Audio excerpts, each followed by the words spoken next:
In my last episode of the series, I talked about the cultural life script, the research, and the sequence.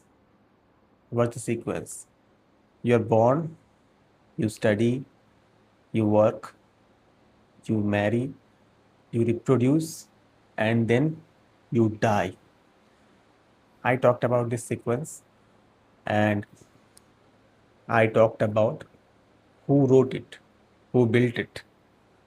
In this episode, I'm going to talk about the sequence and the elements of it, how they are connected together, what are the counter arguments, and what can you get from this episode.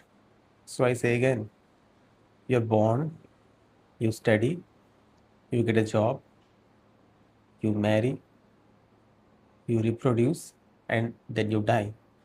When I tell this very quickly, it does sound like a production line, doesn't it? But you ask yourself, which part of this sequence did you design yourself? Chapter 1, you're born. The first step is that you're born.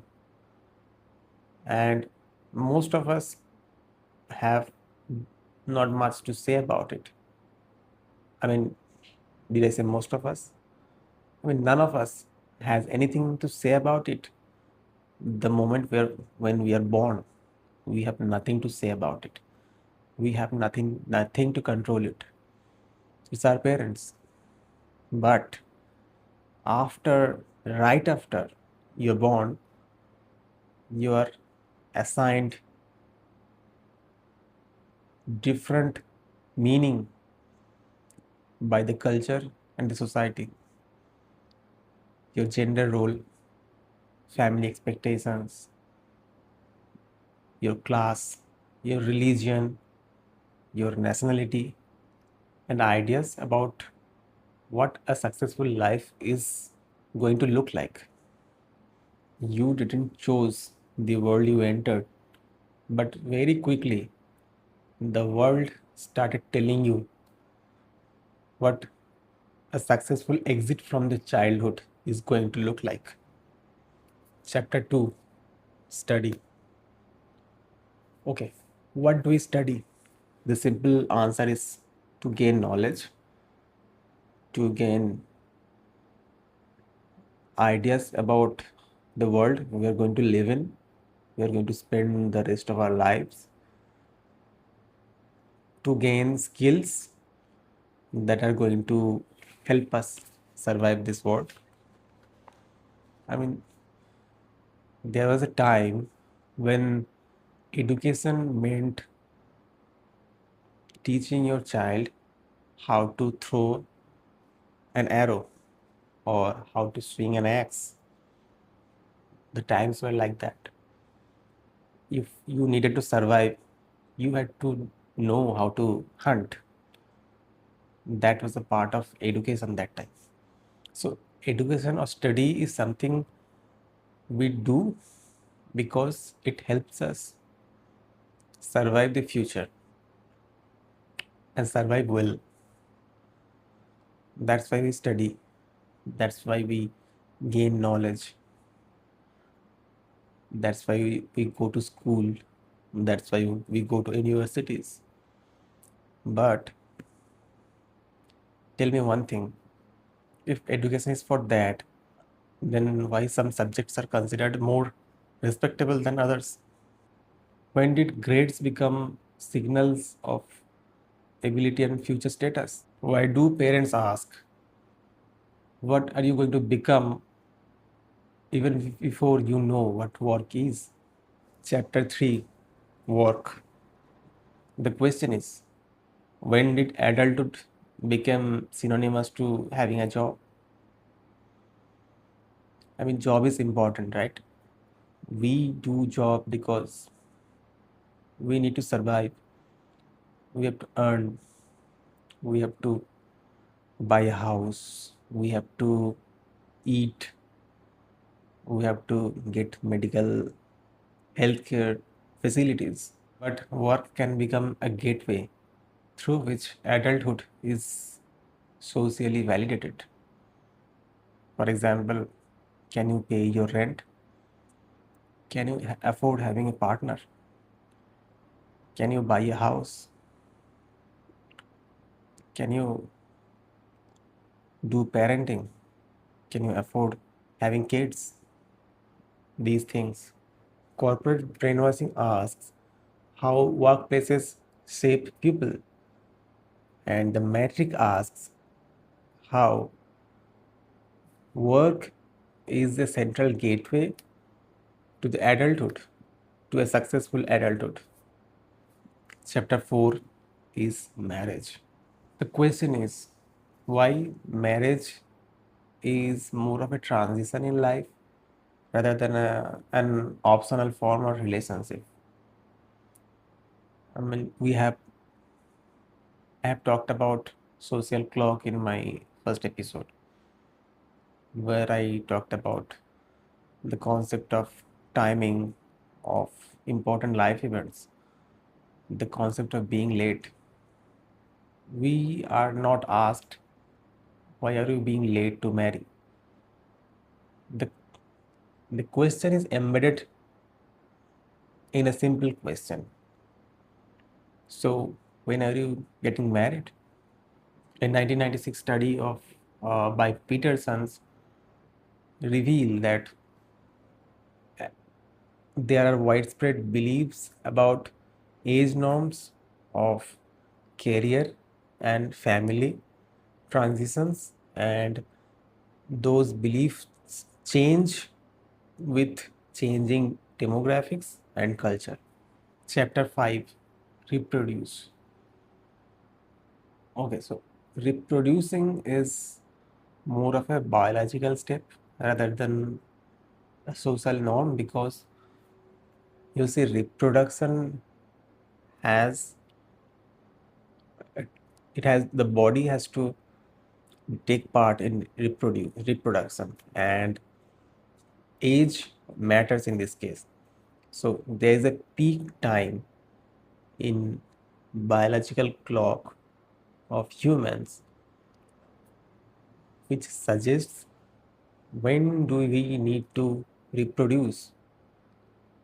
That point is considered the peak time of successful attempt at reproduction. Biology creates reproductive capacities and constraints. Culture determines huge amount of meaning into parenthood. When should it happen? With whom should it happen? What does a good parent mean? How many children are expected? What childlessness means socially?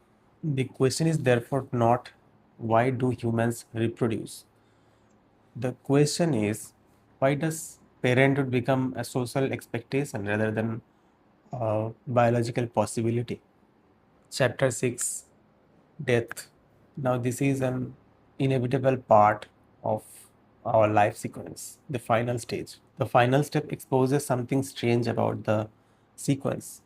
We can have choices about how we can live, but the end point is non negotiable, the mortality. Now, the end point is fixed.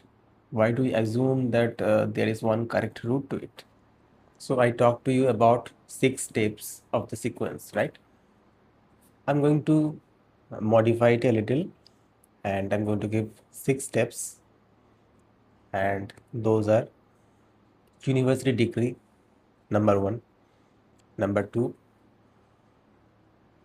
a convincing job, right? Number three, marriage. Number four, children. Number five, a house. Number six, an unconventional age of retirement or an early retirement, you can say. So, what I'm going to tell you is to remove one step from this sequence at a time. Okay, remove one step and write it down. Remove the step number 1, write it down. Remove the step number 2, write it down. Likewise, do this for all the 6 steps. So you will have 6 options. Okay. In each option, you will have one step removed. So now you judge yourself, which of the options do you feel is the most failed state, most failed option. Like, what if you didn't have an university degree? What if you didn't have children? What if you retired early? Now, which of these do you think is considered failure? In which of these scenarios do you think the person has failed? You decide yourself. And why do you feel it? Now, at the start of the video, I told you that this is an investigation. So, I'm just investigating why this sequence exists. What is the purpose of the sequence? Right? So, I'm not going to give you a verdict, but I'm going to give you a question. The question is, what is the purpose of the sequence? I'm going to ask you, if person is told from the childhood that his job is to study, work, marry, reproduce, then where the concept of success come from? I mean, why is success so special? If you achieve every milestone of the sequence, and if still you don't know why you are alive, then did you just live the real life, or you just lived the scripted life? Ask this question to yourself and try to come up with an answer, because you don't want me telling you what the answer is, right? Okay, now I'm going to give you an exercise. I'm going to give you the names of the milestones, and we are going to rate it from 0 to 10 for personal desire and social pressure. So, this is the exercise on your screen. Note it down and rate it, score it from 0 to 10 for personal desire and social pressure. Now, tell me which of the items has the highest amount, highest score in social pressure, and the lowest score in desire, and which of the items has the highest score for personal desire and the lowest score for social pressure. Let me know in the comments. Study, work, marry, children, buy things, die. I mean, these things are not inherently bad, but when this sequence becomes so normal that questioning it becomes rebellion, then you should at least ask, where does the sequence come from? Maybe the matrix isn't telling you what to choose. Maybe the matrix is deciding what feels normal even before you reach the point of choosing. In the next episode, we go even deeper and we talk about what normal actually means. Till then, goodbye.